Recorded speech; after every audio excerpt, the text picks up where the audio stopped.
Hey there, Earthlings. Thanks for tuning in to the Bardo Podcast. I'm your host, Tony Bardo, where we talk about health, happiness, and anything else that's important to us humans. If you haven't already, be sure to subscribe to the podcast by visiting thebardo.com or just click the little subscribe button wherever you listen to the podcast. And be sure to check out my Instagram at thebardo for all the latest videos and content. Thanks so much and enjoy the episode. You're just funny. It's funny, the way you tell the story and everything. Funny how? Come here though. Yeah, he's crazy, see? Who are you? We interrupt this program to bring you a special report. Are you ready?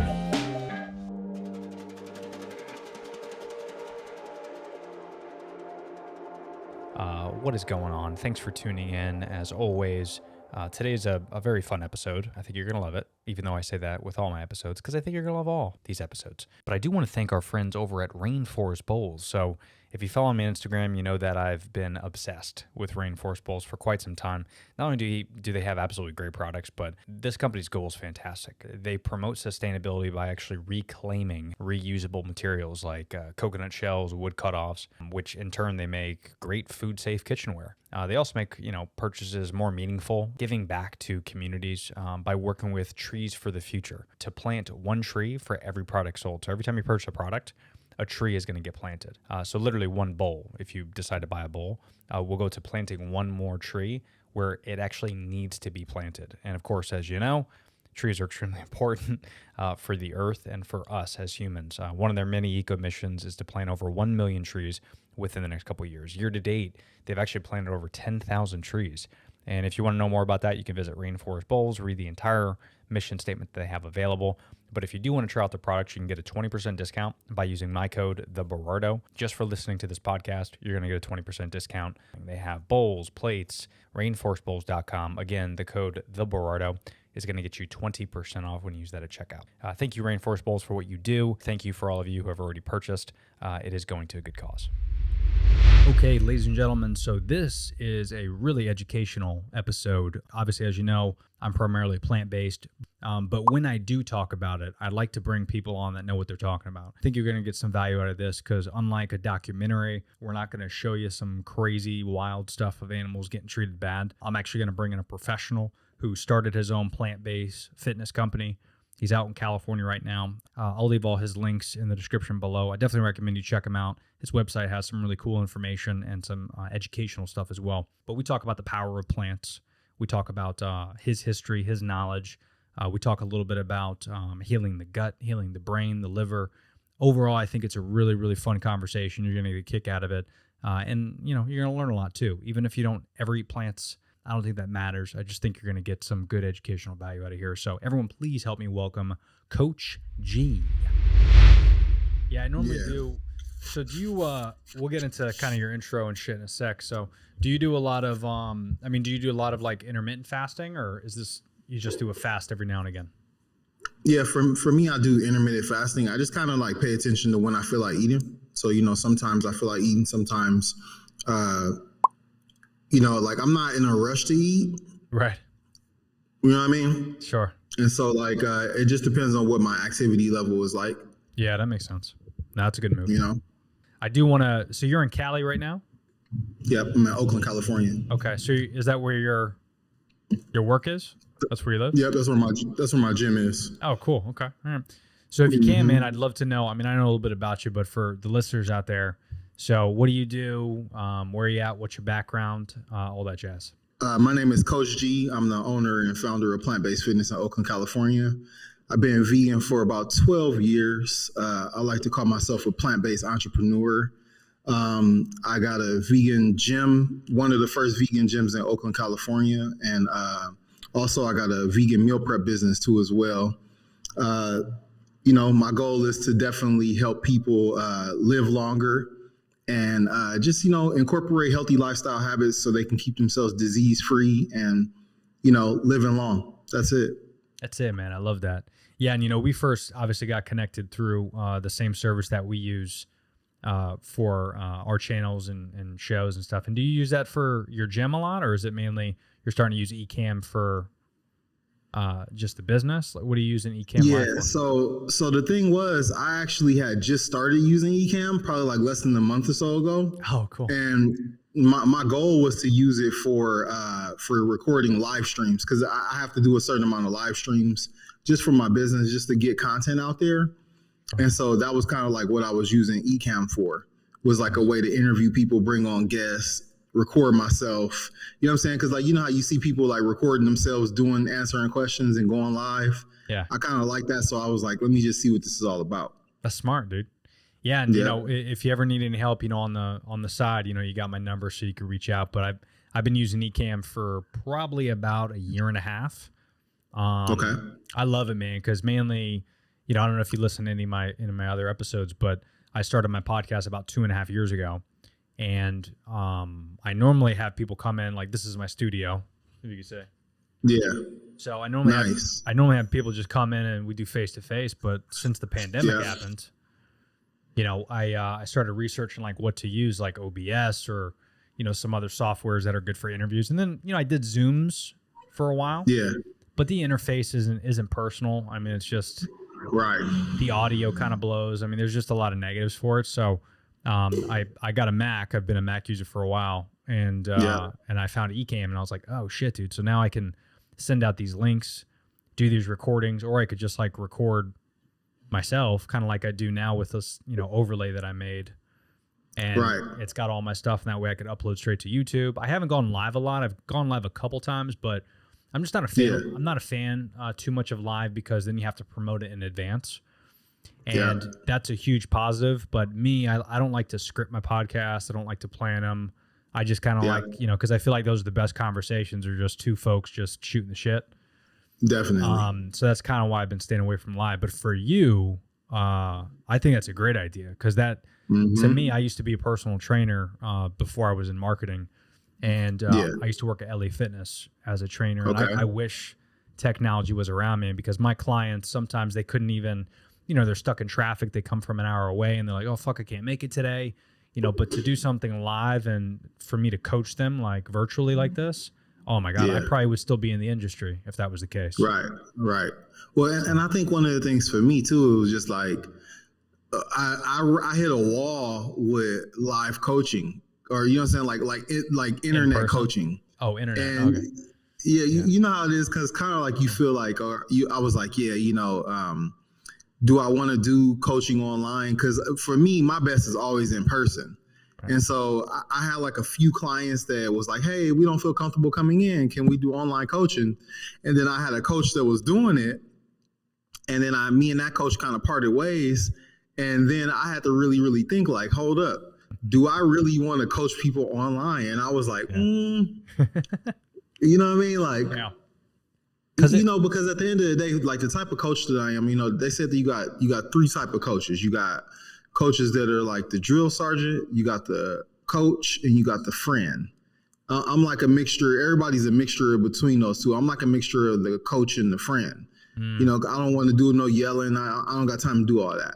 Yeah. But, you know, the one thing about that is that I think what happens is that people think that you're supposed to work out with them. And to me as a trainer, I'm like, I do my workouts already. I don't need to work out with you. So they're looking for those workout with you trainers. Yeah. And that's what my coach was. My coach was like a workout with you trainer. But then I'm thinking of it from like a standpoint. I'm like, yo, how are you actually giving people quality workouts if you're working out with them? Yeah. You know, because me personally, like if I'm working out with somebody, like it's hard for me to, I don't like working out with my clients, so to speak. And that's only because like, I want to get my workout in. I don't want to have to answer no questions. I don't want to have to watch nobody's form. Yeah. You know what I'm saying? And it's a rare occasion where I might, you know, I might need to squeeze one in. So I got my client that been with me for hella long, and I'll be like, hey, we about to do a workout. And they'd be like, cool. And I think they kind of enjoy it. Sure. And I'm not saying that you should never do it, but I think that when you get people used to that, you set a certain standard. And then transitioning to me, I'm not the type of person to work out with you, but I will watch your form and stuff like that. And I think that translates better in person than it does online. Sure. Because in person, you get to walk around, you get to interact. online you just sitting at a desk, so it's like it's like you sitting at a desk like, oh yeah, you're doing that push up, right? Yep. You know what I'm saying? Yeah, sure. And I think for the user probably could kind of feel like, oh wow, I'm paying this much money and I'm not getting this level of service. That makes sense. So you know what I'm saying? Yeah. That's the only thing about like online training that I found out. Yeah, I think, the cool thing with being online is like you got to look at like maybe like a job interview, right? Like if you're trying to find a new job, it's cool to have a couple virtual online interviews, but then you got to have a face-to-face interview. You got to have your job. If it's face-to-face, you're going to have to like show up in person at some point. So you got to kind of look at like training as if it's a job. Like that virtual stuff is cool and it's fun.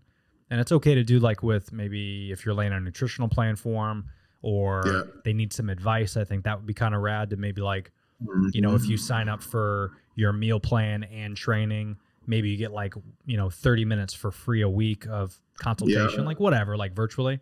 Yeah. But yeah, you're right. I mean, there's something special about training with somebody and giving it, 100% of your effort and not working out next to them. Because I used to do that too, to where I usually got my workouts in like at 4 or 5 a.m. when I was training. And then my clients would come in like before work. Sometimes they work at 8. So I'd have back to back from like 6, 6:30, 7. So like every 30 minutes I'd duck them out. And then, my day would be done at like 10 or 11 in the morning.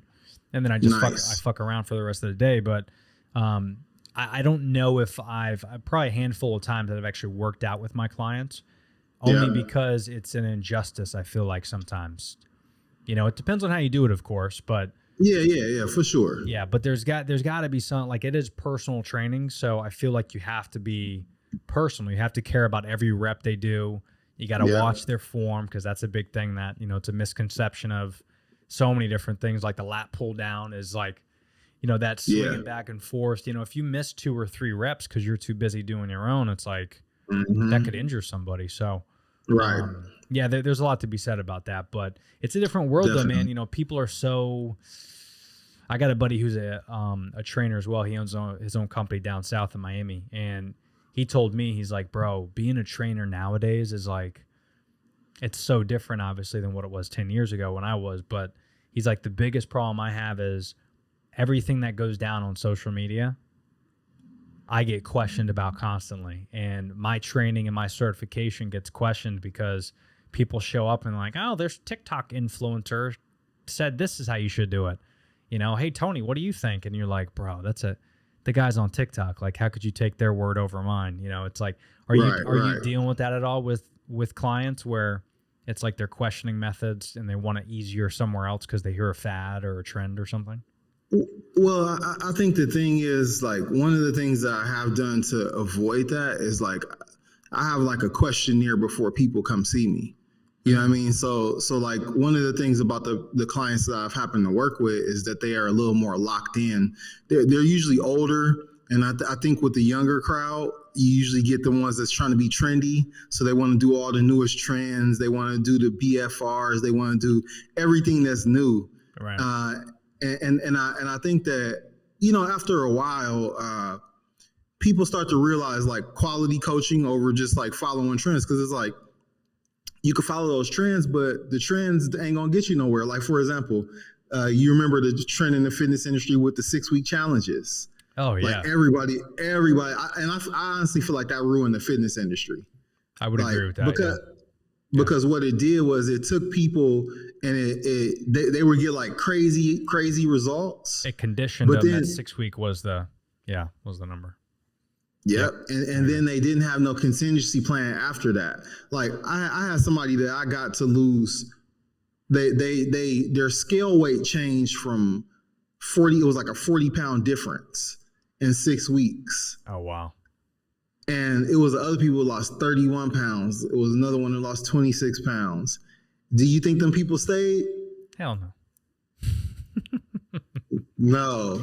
I'm just like, if you are that close to, if you knock off that much weight, you need to stick with whatever's working. Right. But to circle back to your question, I haven't had too many people that are like question me about the internet and what happens on the internet. Yeah. Well, But and I think you have a lot of older clients, more mature clients, probably. that's what I was about to say. And I think it's because a lot of my clients are probably not on Instagram and TikTok. Most of them are on probably like Facebook or MySpace.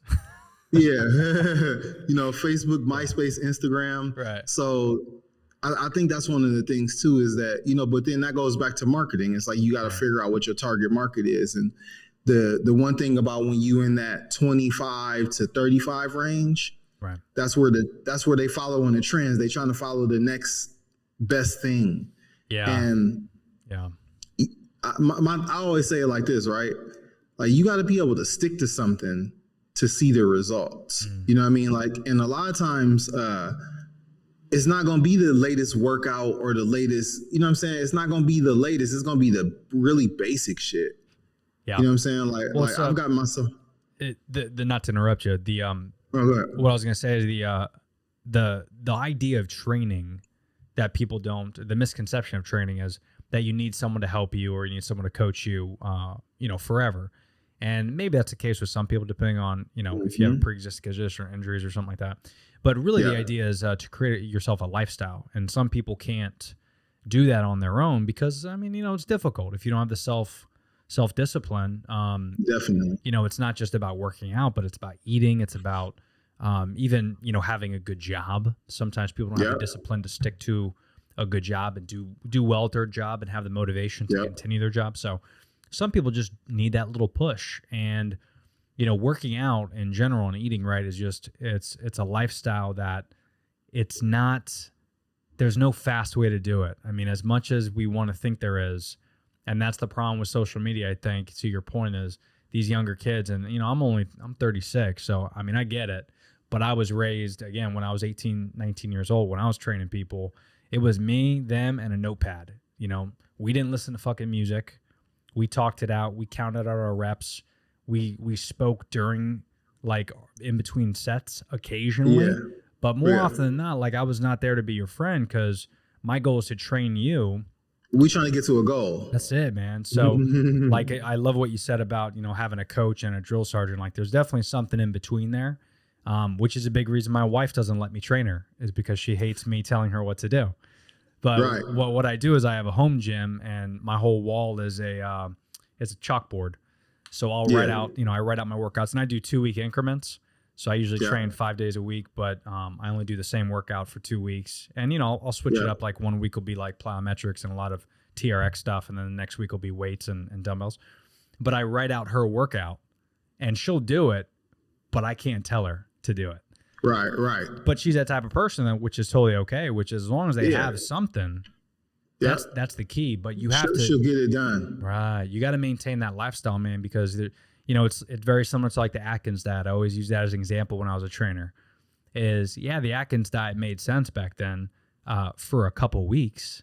And then the next time you have a slice of bread, you're fucked. It's like, there's no short-term, like realistic short-term benefit to anything out there. You got to have a lifestyle, and that whole only in moderation bullshit, especially when it comes to eating, that's tough because it's not sustainable. I always looked at like working out and eating is it has to be sustainable, something you could do from your age until you're 80 years old.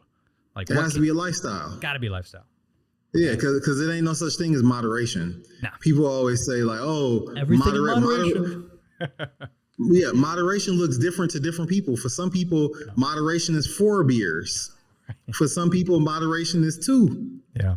That's right. You know what I'm saying? So it's like people. that word is just an excuse word to do what the fuck you want to do. I love Pretty it. much An excuse word. It's so true.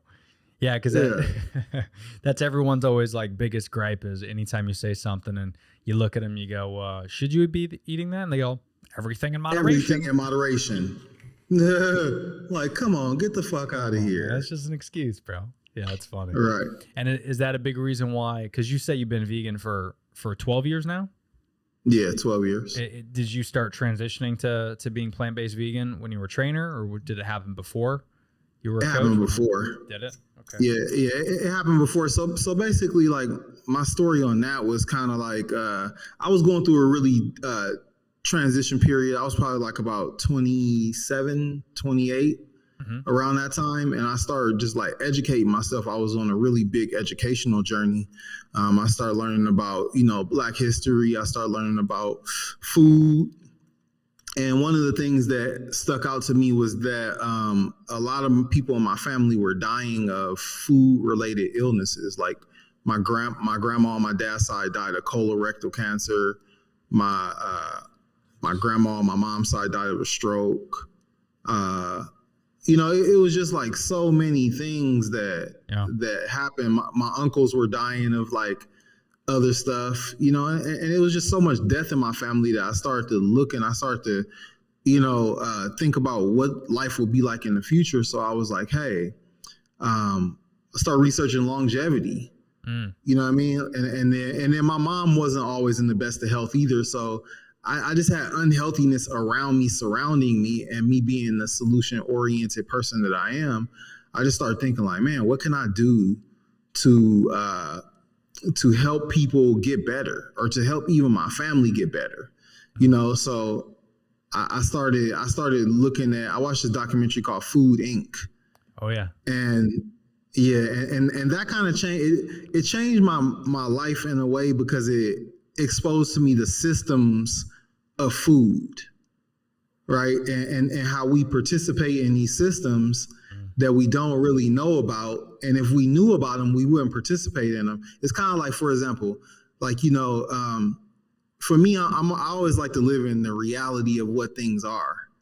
You know what I'm saying? And then in Food Inc., they always said, like, they show you pictures of like the silo and the farm fresh. Oof. You know what I'm saying? Like, and they call chickens eggs. So it takes away from the, instead of what they are, they're the menstrual cycle of the chicken. Right. But you know what I'm saying? Like they give it different names, so therefore you eat it and you never question what it is. That's right. And like, even if you think about like hamburgers, if people like actually seen hamburgers made, they wouldn't eat hamburgers. Bro. Cause it's like, you know what I'm saying? It's like a grind. It's like assholes and eyeballs and all the shit that they can't use, and they grind it up into a patty and run some ammonia across it. Yeah. And then we eat it like it's the best shit on the planet. And so like, for me, that was just like kind of like my wake up. Yeah. Like I woke up and I was like, hey, I don't want to participate in this no more. And plus my health was never, the good thing is that I was bigger. So the largest I've ever been was like 260 pounds, which is a lot for my frame. I'm 6'1", but that's still a lot for my frame. Yeah. And I was about 44% body fat. Oh shit. But the thing is, I've always been like active. Like I've always been like hooping or, right. You know what I'm saying? Like exercising. That was my thing. And so, so after I watched that, start educating myself, that was kind of like how I came to the conclusion. Like I started looking at these people that were living like to be 100+ years old. And I was looking at what they ate. And a lot of them was like fruits, vegetables, nuts, grains, and seeds. And so I was like, okay. I was like, well, if I want to increase my chances of living to at least 100, I should copy what they doing, because what they doing is working. That's right. Yeah, it's all about educating yourself and again, doing what works for your. That's what's interesting is, you talked about like how a patty's made. It's so funny how that doesn't gross people out. But we know what bologna is, right? Like, remember like back in the day, like, I don't know, it was maybe 20 years ago or something, where when people found out what bologna was, we were shocked. We were like, what? That's a bunch of shit that we don't know. And they just make it into this deli meat. Oh, gross. And obviously bologna has almost been non-existent. You don't see it. It's not like you go to Publix or Kroger and you could make a bologna sandwich like in a nice gourmet sub. Like it's not a gourmet meat by any means. Exactly. They still sell it, but it definitely doesn't have market share like it used to, right? Right, exactly. But for some reason, hamburgers are the exact same thing as bologna, just a different animal. And we don't connect the dots. And I think a lot of it has to do with, to your point, is it's all about lifestyle. It's all about what we're used to, not educating ourselves. And it's like people don't want to hear it, so they choose not to. They choose not to watch Food Inc., even though they know once they watch it, their world's going to change. You know what it reminds me of? It reminds me of, have you ever seen The Matrix? Oh yeah. Okay, so you remember when the dude turned everybody in for the steak? Like he led them to That's he led right. them to the location. It's like he said, I know the steak isn't real, Yeah. but I still want to taste it. That's right. Oh, it's so true. Yeah, I forgot about that part. You Yeah, know, you're right. and that's the thing about our food system is like a lot of the stuff that we eat is genetically modified, or it's not even real. Like they got chickens growing extra arms, they got chickens that are growing bigger breasts. It's like a lot of the food that we eat is just not even real, even in the meat section of it. Right. And we would rather not know, because if we know, then it forces us to change. That's right. And that is hard. I mean, change is hard. I get it. I've been plant-based for probably about 4 years. I was diagnosed with Crohn's disease a few years back. Oh, wow. So about 5 years ago, I started to, do an elimination diet. And, when I was a trainer, I mean, just to put in perspective, I mean, I'm 5'5", and I'm 145 now. And I'm probably like, I don't know, 8% right now. But at my peak, I was 185 when I was training, jacked. Okay. And Right. I was at about 7-8%. So Wow. I was freaking ridiculous.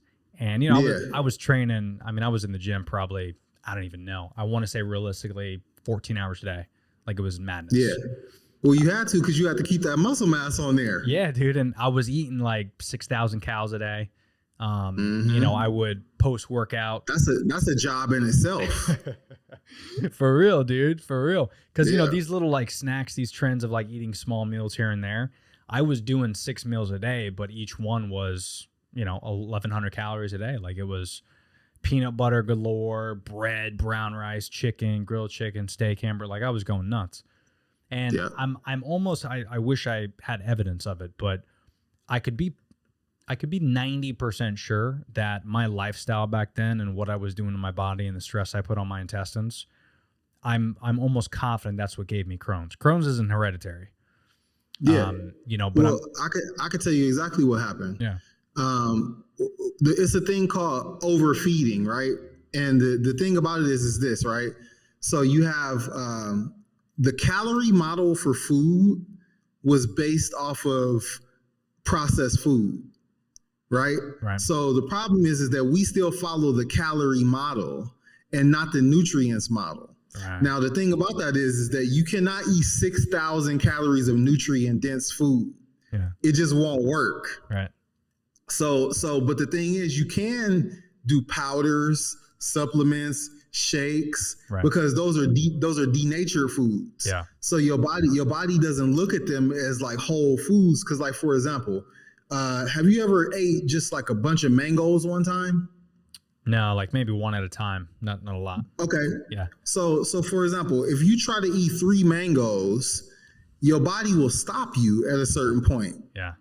If you try to eat 2 pounds of salad, your body will stop you at probably at like less than a pound. Right. Because It's what is happening is your body's reading the nutrients that you got, and it's like, hold up, we got enough, we good, stop.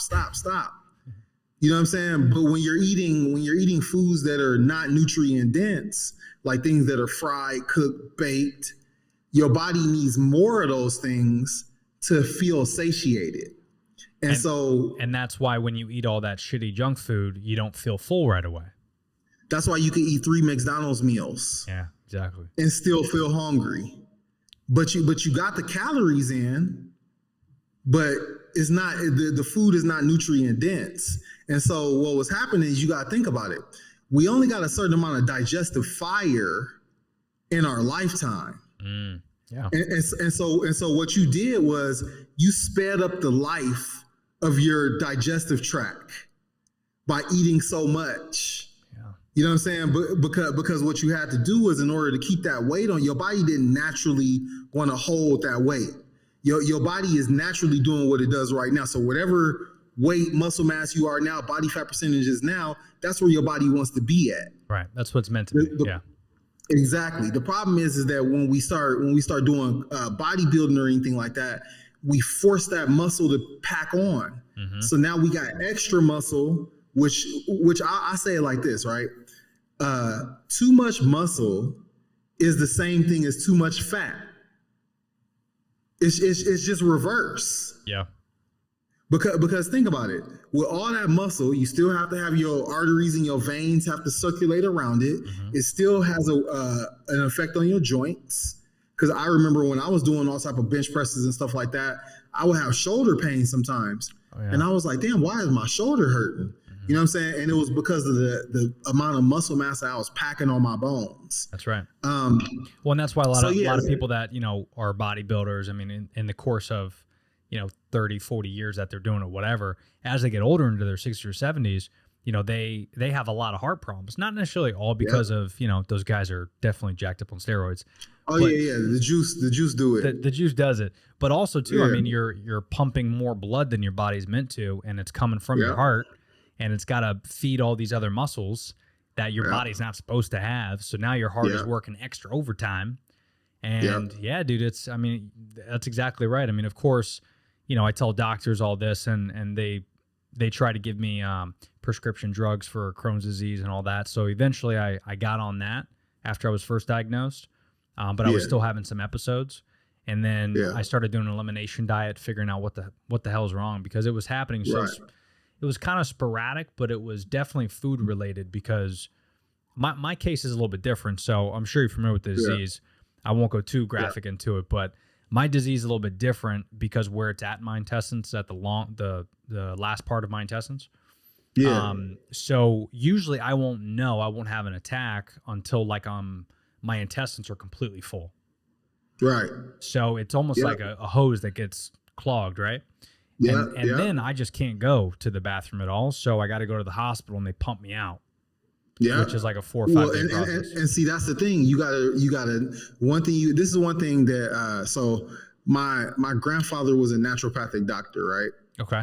And the one thing that he told me, he said the 3 most important organs are your liver, your kidneys, and your intestines. Yep. And the problem is that those are all of that's your filter. Both liver and kidney are filters. And the intestines is elimination. It's all the way to get toxins out of your body, right? So the problem is that when you, like, for example, when you were overfeeding yourself, and then you got to think about it like this, right? You don't know what your fiber level, I can assume that if you were a bodybuilder, your fiber level probably wasn't the main thing that you were concerned about. It was more your protein level. Yeah. Right. And so now you got this stuff that's being caked around your intestinal walls, causing inflammation, causing digestive issues. And then all of a sudden, after 4 or 5 years, your intestines like, man, fuck this, Tom. We out. I can't. Right. They're like, I can't do this shit no more. I'm gonna start sending you some painful ass signals. Yep. So you can pay attention to me. And stop doing what you're doing. That's right. You know what I'm saying? Like, and that's just the way it goes. Like the body. Oh shit. Opa. The body. The body sends out signals to us to let us know, like, hey, I don't like this. Please stop. Yeah, that's why they say listening to your body that's key. You got to listen to your body.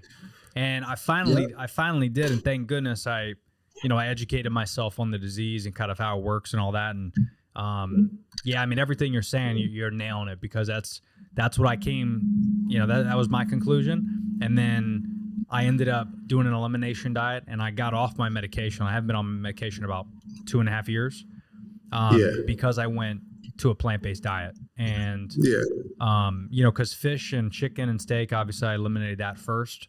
And then I cut out dairy last. That was a big thing that was causing a lot of inflammation.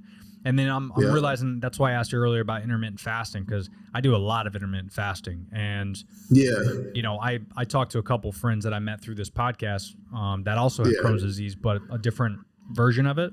And that is just a huge benefit, because I don't think we realize that, if I'm 36, for 35 years, my body has been eating. You've been packing shit in. Been packing it, man. Haven't gotten a break.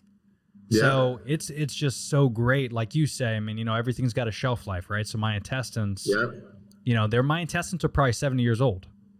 Yep. So I'm only 36. So if I only got another 20 years left in my intestines, that means I gotta give this shit a break, and that's why I do my big fast, my last meal, like I just ate before this. So 7:30 I ate, and I won't eat again until 2 p.m. tomorrow. I usually do a 16-hour if I have to sometimes. But see, the wonderful thing though is that your body will repair itself. So the thing is, even though the beautiful thing about the body is that the body is amazing. You know what I'm saying? We could do so much damage to it, and the body could still repair itself because the only thing the body wants to do is live. Right. You know what I'm saying? It wants to achieve homeostasis. It wants to survive. Right. You know what I'm saying? And so you just have to have the right conditions to reverse those things. Mm-hmm. And you have to have the right elements. Like, you got to provide it with a lot of nutrients and a lot of vitamins and a lot of fiber. So like, even for you, like you would benefit from eating a lot of fruit. Oh yeah. You know what I'm saying? Because that fruit is going to go through and it's going to keep that inflammation down. Plus it's going to rake through your intestines. And then things like sea moss, you know what I'm saying? Like those are things that will repair your intestines. And then like, even like I'm about to do a mucoid plaque cleanse tomorrow. You might even want to think about doing that because what that's going to do is that's going to rake out all the mucus lining that has been in your intestines for years and years and years. And then it's going to give your intestines like a clean. Really? Yeah. Like look up mucoid plaque cleanses. I got one for 3 days and I'm just trying it out just to see what comes out. But would you get it from? Did you just get it online or you go to a store? I'll send you the link. I'll send you the link. It was this place called New Something 3-Day Detox. Okay. It's not from this country. It's from a different country, but that's you know best, what I'm saying? Like that's for me, sometimes the best shit, I like to reverse it. Right. I like to reverse engineer stuff. So I was thinking about coming up one for my own, but just to be able to eliminate that out of your body, like I just want to see what's going on, what's going to come out. Oh yeah. I've never done I've done intestinal cleanses. Sure. And I've done a water fast, but I've never did a mucoid plaque removal cleanse. Have you done a coffee cleanse? Yeah, I do coffee enemas. Oh, do you? Okay. Oh, that's something else that you might want to do. I know. So all the people that's listening, get out. I know your manhood might be on the line. Yeah.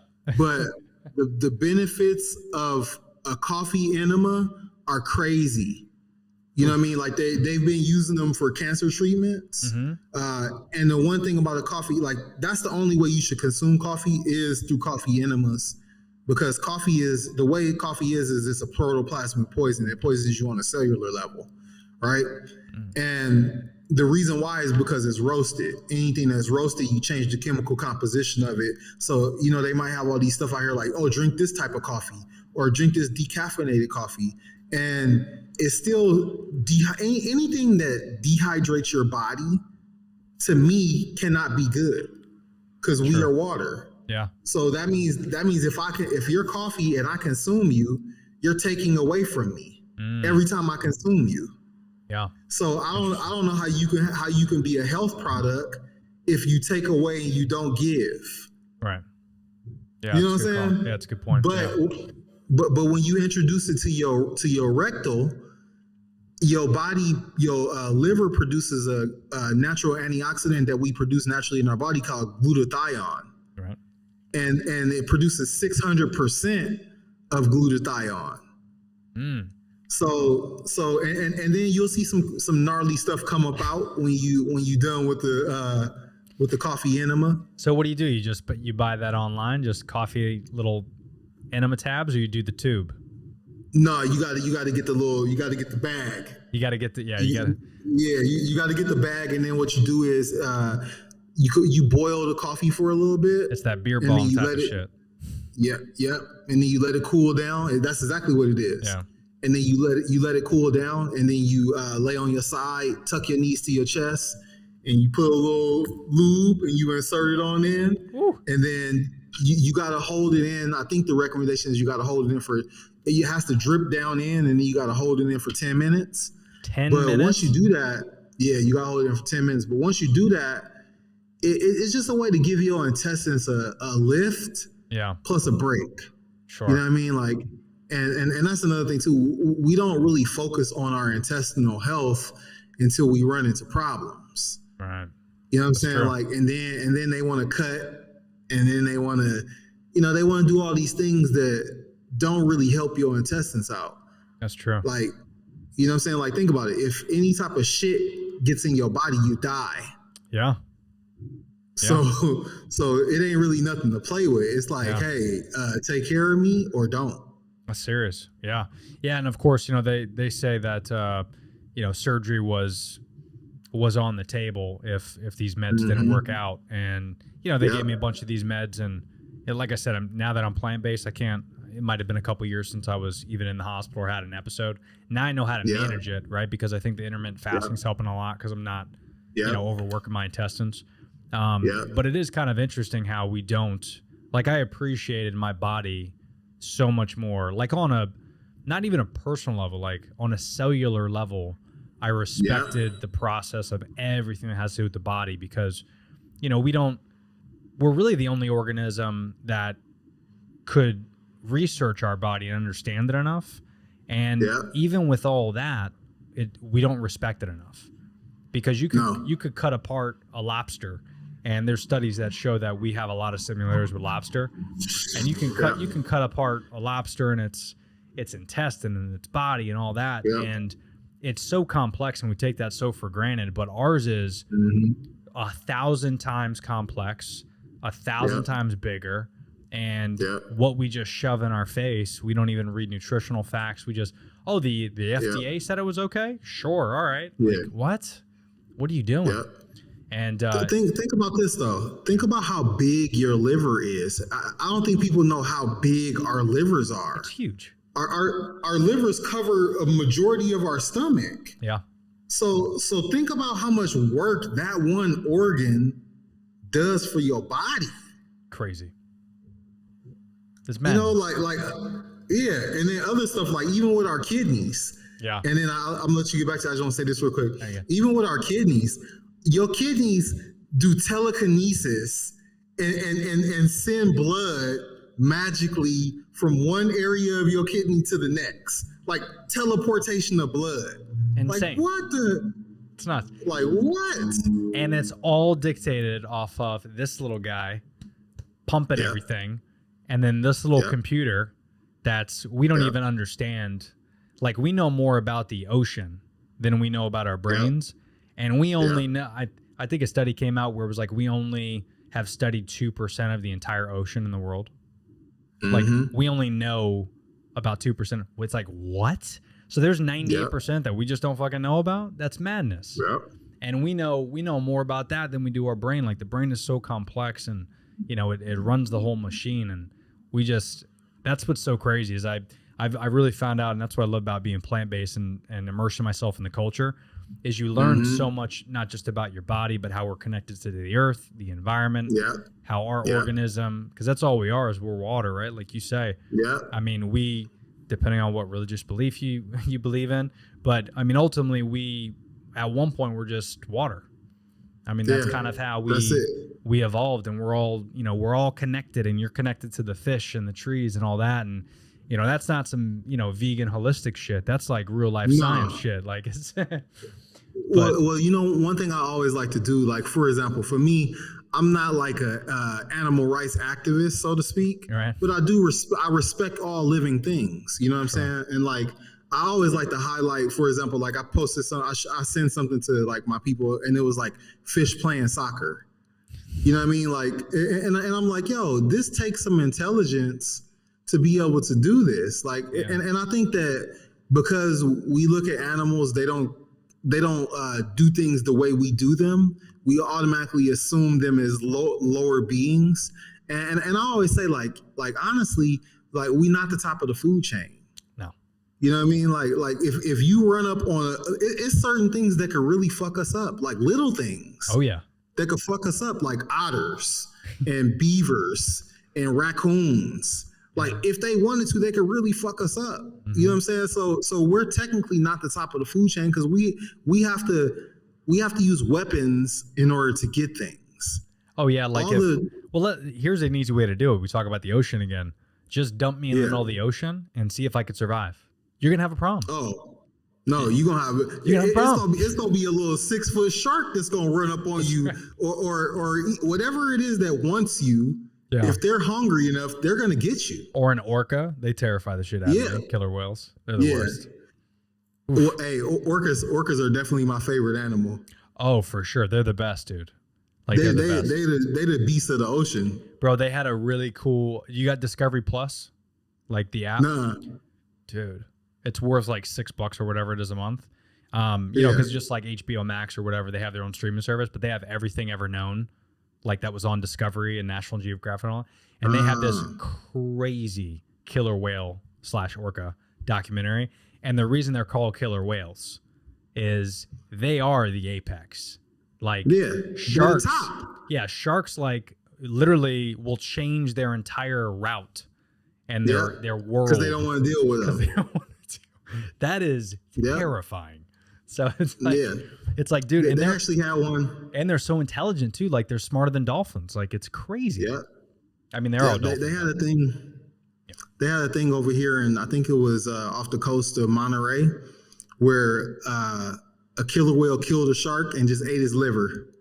Just the liver. Just left them. They just eat the liver. That's it. That's it. And then he just left his ass. even with like whales and stuff, they'll just eat the tongue. So like they'll kill a baby whale and just eat the tongue and leave the animal.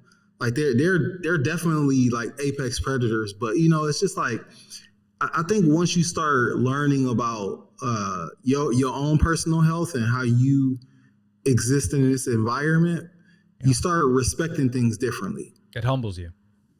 Yeah, it definitely humbles you. Yeah, that's what happened to me. Is I looked at it like I didn't take it for granted, and everything I do on a daily basis, whether it's, you know, going for a walk or going to a theme park or driving in a car, I always took it for granted because I'm leaving my safe home with my family, and I'm going out into a world with a bunch of maniacs that I don't have any control over. So I respected that process a little bit more. So I don't take it for granted where I just go downtown and party and drink and get plastered and black out. I don't do that anymore. And I haven't done that in 6-7 years because I respect it now. Like I appreciate what we had because, man, I used to get like, you know, when I was all beefed up, I mean, you know, I was 5'4", probably at my prime, 5'5" back then. But, you know, everyone wants to fuck with me. They used to call me Mighty Mouse and they used to bust my balls all the time. So I would get in a lot of fights. And, you know, now I won a lot of them, but I lost a lot too. And you don't realize it. Like one kick to the face in that head, your life's over. It's a wrap. That's it. You know, and one concrete fall, one trip, and that's it, dude. You're done. Like your computer stops working. So it made me respect that process, just going out in public and dealing with people because people are crazy. And then, you know, just what you put in your body. Like those are two things you can control. You can control what your body does and what you put in your body. I mean, aside from that, you know, you can't really control anything else. Well, I was about to say, the last thing is you can always control how you react. React to things, sure. Absolutely. You know what I mean? Like, and I think too, you know, like for me, I always try to stay along the lines of like just educating people about just certain principles. Like I posted something the other day on my Facebook and I was like, you should always understand the ingredients of anything that you put in your body. Like, you know what I'm saying? Yeah. And that's something like as a healthy person, you start reading labels. You know what I'm saying? Because you're like, wait, hold on. Yep. Like, why did they have to put milk in this? Like you know what I'm saying? Then you start realizing like they just put milk in everything. And I'm like, they didn't have to put milk in this. Yeah. And they don't have to put a lot of stuff. You know, I just had, I don't know if you are familiar with the brand. It's a new company, but it's called One a Date. It's it's like a nut butter, but it's made of dates only. Oh wow! I'll send you a link. Really radical product because it's like, you know, Nutella, right? Yeah. So they have a date paste is what it is, but it's, you know, they put cacao in it, And Yeah. I mean, it tastes like Nutella. Of course, it's not as good as Nutella, just like a Beyond Burger is not as good as a hamburger, like whatever. Exactly. But it's a good Right. alternative because Nate is obviously the earth sweetener. And Right. that's how I make my own milk is I use dates. And, you know, we were talking about what's so funny about like that paste versus like Jif, where the nutritional value of that is crazy when it comes to Jif. Like it makes no sense, oils and all the bullshit they use, and they do it mainly because they want to make the shelf life longer. That's the only reason. Exactly. As they want to make more money and they want to keep it on the shelves because you can't go up to a Walmart and say, hey, you got to sell this in 2 days. Yeah. Because it's going to go bad. And we got to get away from that. We got to get away from that way of thinking of like, we care more about its shelf life than what we put in our body. Like you should care more about what goes in your body versus what you're buying at the store.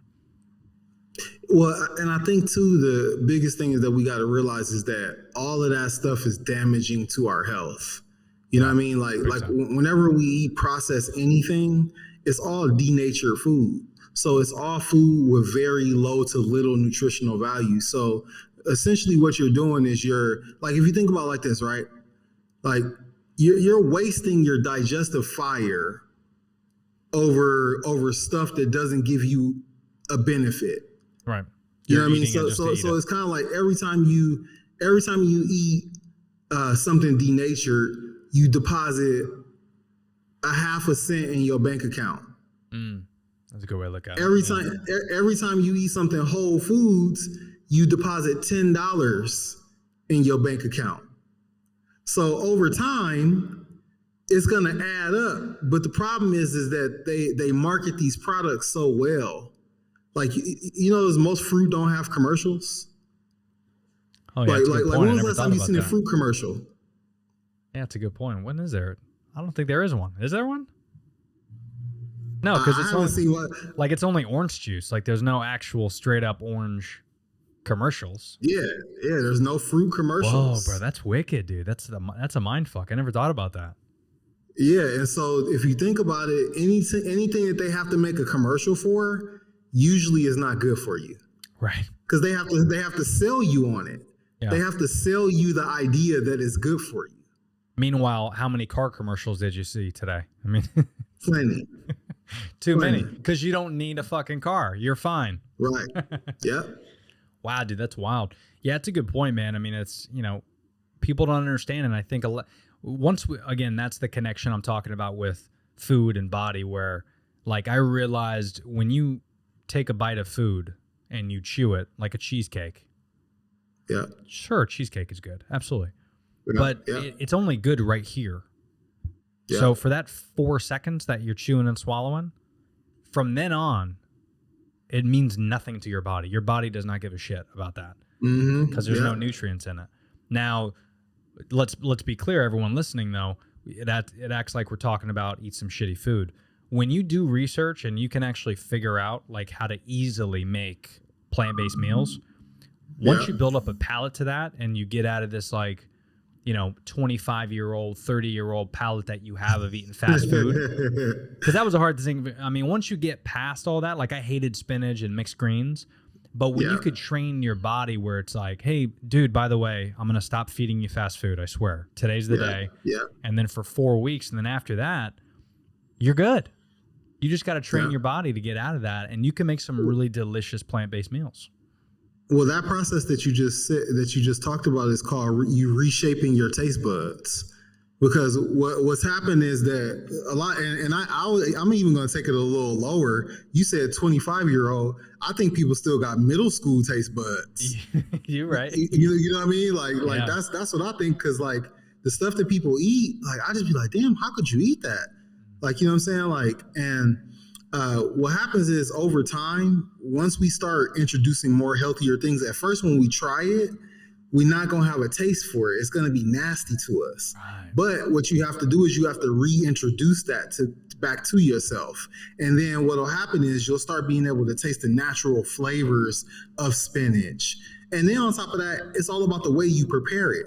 Most people compare their spinach life because they've had some canned spinach or they've had some really, really cooked down spinach. You know Yep. what I'm saying? Most people Like have wilted never had spinach fresh and- spinach. Yeah, exactly.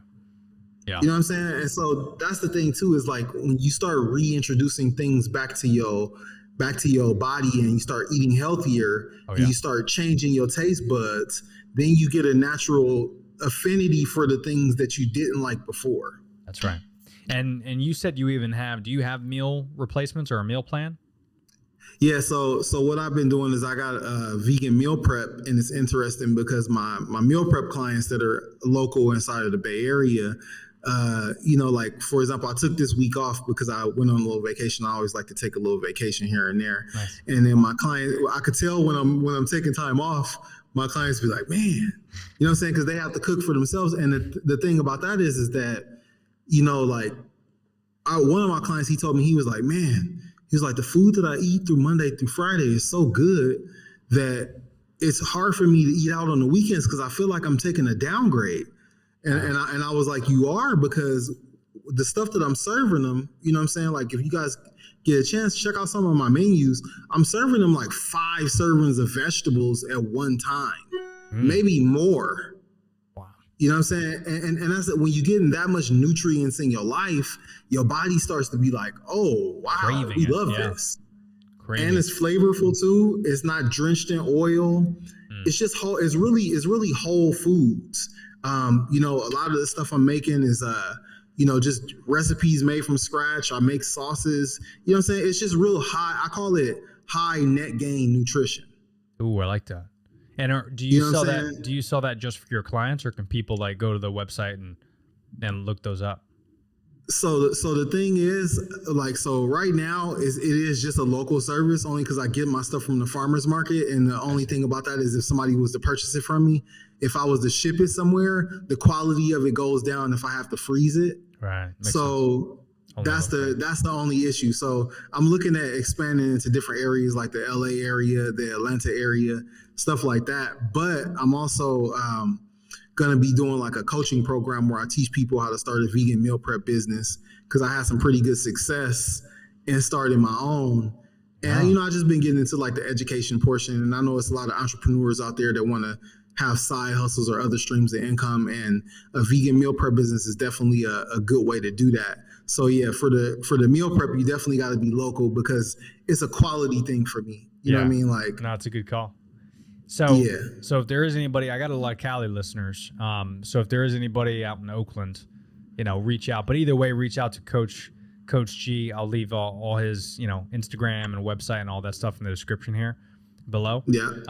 But I do like the idea of expanding that business, man. I think that's a cool, interesting idea, especially nowadays with, everything going on, man. It's like I tried not to go out even as much as I used to, and I didn't really go out a whole lot, but now I spend a lot of time on like my podcast, my business, my family. I'm not going out to restaurants as much as I used to, and I hate to say it because I think restaurants are important, and I got a couple of buddies that own restaurants, but at the same time, it's almost like it's better to do that maybe like once or twice a month as a treat for yourself. But you got to be careful because you don't know what they're doing in the kitchen, and that's another thing too, right? It's like just like a canned vegetable, which is so funny to me. Like I was grocery shopping with the buddy, just kind of shooting the shit, and we're going through the aisles, we're picking stuff up, and he was like, "Hey man, I got to go grab some canned goods." All right, cool. I thought he was grabbing soup or whatever, which that's also hilarious too when you buy canned soup, because you could just make all that stuff at home, like easy. When you buy canned corn, it's like, what are you doing? There's fresh corn. You just got to chuck it. Yeah, you got to chuck it. Sure, it's a little work, but you don't know what they did to that canned corn. Like, who packaged it? Were they wearing gloves? Did they spit in it? Like, did they process it? Is it from a different country? Like, what? If you don't know it, then why eat it? And that's kind of how I feel with the restaurants nowadays. It's like there's so many people that touch that food before I eat it, just in the restaurant. But if you're getting like a fish or something, and you live in Montana, where are they getting that salmon from? How long is it taking to get to and from? So all stuff to be cautious about. So I like the idea of you keeping it fresh, and people out in Oakland, definitely check out Coach Gary's shit. I'm excited. It's all good. But also, if anybody's out here, they can go to my website. If you're local, you could definitely go to my website. You could either do a monthly subscription or you could purchase a one-time thing. It's up to you. Oh, that's cool. And what's your website? Yeah. I'll leave it here at the bottom, but www.plantbfitness.com. nice. Plant B Fitness. Cool. Well, Gary, Yeah. I didn't even notice, man, because I'm enjoying talking to you, but we're an hour already. Oh yeah, well, we definitely might have to do another one. Dude, we're gonna have to, man, because I got to tell you, man, we got a lot more to talk about. I want to talk about kind of everything that's going on in the world right now. Once hopefully things calm down a little bit, but no, I enjoyed the conversation about being plant based, and I think a lot of people are gonna get value out of this. So I definitely we'll do this again for sure. Definitely sounds good. And then again, last thing, I'll leave your website. We got that, but Instagram, you're at Plant. Is it Planet B? My Instagram is Plant B Fitness. Plant B Fitness. I could be found on Facebook, Plant B Fitness, and my website is www.plantbfitness.com. Nice. I like it. Well, Gary, dude, thanks again for the time, man. This was a blast, dude. I enjoyed it. All right, Tony, appreciate you. Yeah. We was in the zone for a minute. I know, dude. I was like, I could probably go for like another 2 hours, but I think my wife is gonna hate me after this. So Right, it's all good. Let's set up another, and then for sure. we'll link up two after this too as well. Yeah. No, shoot me a text of a couple things. I'm gonna try those cleanses, and I think I'm gonna have to try that coffee cleanse. I'm a little terrified, but you got me thinking. Yeah, man. Like if you do that regularly, I'll keep it real with you. You'll definitely see a major change in your healing process. And this is the one thing I'll say, right? I'll close it off with this. Like I'm under this. My dad my grandpa was a naturopathic doctor, and when I first tried to figure out like why I was studying for my PhD in holistic health, sports nutrition, I went and met my grandfather for the first time, and I realized this was in my blood. But before that, I had a thought, and I said that there's nothing on this planet that plants can't cure. There's something right now in the Amazon rainforest that no disease, no virus, no illness, no sickness can mess with. And the power of plants is so amazing because you could think about, you could eat them. You got aromatherapy. You got, you know what I'm saying, juices. You got aloe vera. Aloe vera. It's just so much stuff that we have access to once we tap into the power of plants. You know what I'm saying? And so that's something that I want all the listeners to keep in mind, is that, remember, Mother Nature is undefeated. I like that. That might even be the name of the fucking podcast, bro. That's legit, dude. No, dude. All great information, man. Thank you so much for the knowledge and the help. And we'll definitely stay connected. I'm gonna text you after this, and we'll shoot the shit a little bit. All right, for sure, Tom. Appreciate you. All right, my dude. Later, buddy. Yeah. Peace.